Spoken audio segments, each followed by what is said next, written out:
सुखदेव जी महाराज कहते हैं कि परीक्षित, जब ब्रह्मा जी ने प्रियव्रत को इस प्रकार से समझाया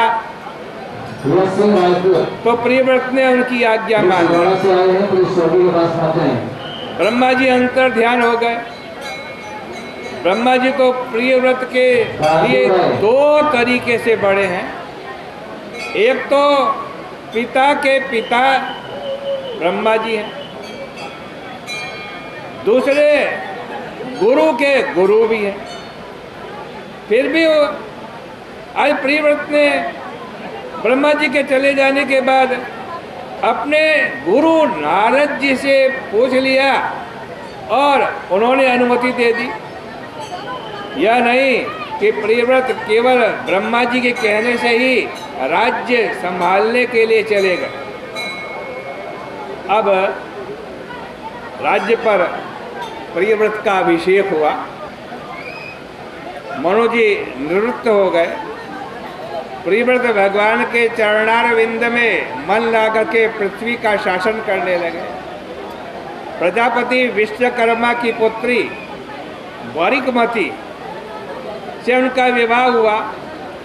उससे उनके 10 पुत्र हुए और ओजस्पति नाम की कन्या भी हुई। आग्निद्र, इद्मजिह्व, यज्ञबाहो, महावीर, हिरण्यरेता, धृतपृष्ठ, सवन, मेधातिथि, वीतिहोत्र और कवि, ये सब अग्नि के नाम हैं। ये सब प्रियव्रत के पुत्र हुए। उसमें से कवि, महावीर, सवन ये तीनों ब्रह्मचारी हो गए। बाल्यावस्था में ही परमहंस आश्रम में चले गए। वहीं उनको परमात्मा का अनुभव हुआ, भगवान का साक्षात्कार हुआ। महाराज प्रियव्रत की दूसरी पत्नी से उनके 3 प्रसिद्ध पुत्र हुए। एक तामस,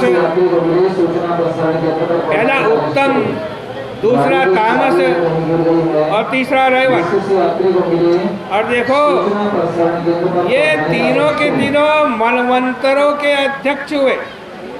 यहाँ देखो स्वयंभू मनवंतर में प्रियव्रत से तो इन तीनों का जन्म हुआ और उसके बाद 1, 2, 3 मनवंतरों तक वे मनवंतराधिपति होते गए। फिर उनकी उम्र कितनी रहेगी आप जरा विचार करो। रेवत की उम्र जो सबसे छोटा पुत्र था उसकी तो समझो 4 मनवंतर की उम्र रही होगी। तामस की 3 मनवंतर की उम्र रही होगी। उत्तम की 2 मनवंतर की उम्र रही होगी। इसमें आश्चर्य की बात नहीं। भगवान जहाँ जिस कर्म के लिए जिसकी स्थापना करते हैं वहाँ उसकी आयु भी लंबी हो जाती है।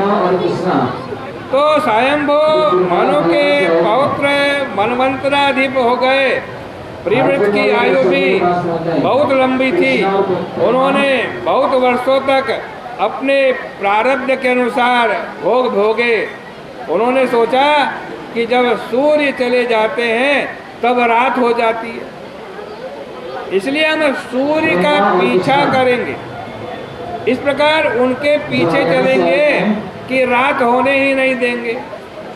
ऐसे दूसरे सूर्य के समान ही प्रियव्रत विचरण करने लगे। उनके रथ चक्र के गड्ढों से 7 सिंधु बने और उनसे 7 द्वीप बने। और तभी से पृथ्वी को क्या कहते हैं? सप्तद्वीपवती पृथ्वी। द्वीपों के नाम क्रमशः जम्बो, प्लाक्ष, शालमली, कुश, कौंच, शाक और पुष्कर। राजा प्रियव्रत ने अपने अग्निद्र आदि 7 पुत्र को इन द्वीपों का अधिपति बना दिया और ओजस्पति कन्या का विवाह शुक्राचार्य से कर दिया। उसी से देवयानी पैदा हुई जो भगवान के चरणारविंद का भजन करते हैं। उनके लिए ऐसा पौरुष्य कुछ विचित्र नहीं है। सचमुच भगवान की आराधना का ऐसा अनुभव प्रभाव होता है कि जो संसार में कहीं देखने को सुनने को नहीं आता है वो हो जाता है भगवान की कृपा से। यदि कोई भगवान के नाम का उच्चारण करे तो संसार मात्र से ही उसके सारे उच्चारण मात्र से ही उसके सारे पाप नष्ट हो जाएंगे। जिन्हें समाज के लोगों ने उठा करके दूर फेंक दिया है, ऐसे अंत्यज आदि, ये भी यदि भगवान का नाम ले, भगवान का नाम बोले तो ये भी बंधन से मुक्त हो जाएंगे और उनको भी वही गति मिलेगी जो ब्राह्मण को धर्मानुष्ठान करने से मिलती है। चित्रं विदुर विगतः सकलाददीत यन्नामधेयमधुना सजाति बंधम। अंत में राजा प्रियव्रत को भी वैराग्य हो गया। देखो, भागवत की आखिरी चोट इसी बात पर है कि मनुष्य के जीवन में वैराग्य जरूर आना चाहिए, जरूर।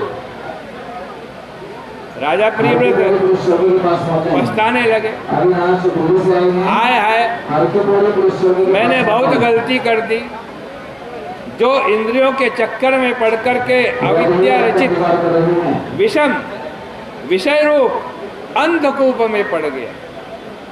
मैं स्त्री का खिलौना बन गया, मुझे धिक्कार है। उसके बाद उन्होंने सब कुछ छोड़ दिया और नारद भगवान के यहाँ जाकर जैसे पहले भजन करते थे वैसे ही प्रियव्रत भजन करने लगे। कहते हैं कि प्रियव्रत ऐसे महापुरुष थे कि उनके जैसे कर्म ईश्वर के सिवाय और कोई नहीं कर सकता। उन्होंने 7 समुद्र बना दिए और पृथ्वी में 7 द्वीपों का विभाग कर दिया। उनको भौम, दिव्य, मानुष और कर्मयोग जन्य जितनी भी शक्तियाँ थी सब प्राप्त हुई। फिर भी इतने बड़े साम्राज्य, इतना बड़ा ऐश्वर्य और भोग को नरक के समान समझ करके उन्होंने छोड़ दिया, भगवान के भजन में लग गए। उन्होंने यह दिखाया कि केवल भगवान का भजन ही जीवन का सार है।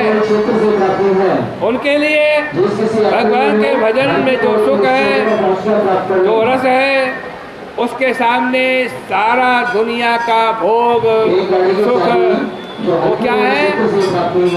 निरयौपम्य, नरक के समान है। पुरुषानुजन प्रिय का अर्थ है कि प्रियव्रत भगवान के पीछे चलने वालों से ही उनको प्रेम था, वही उनके प्यारे थे। इस प्रकार श्रीमद् भागवत महापुराण के 5म स्कंद का ये पहला अध्याय, इसकी कथा को, इसके पुण्य को भगवान के श्री चरणों पे अर्पित करते हैं।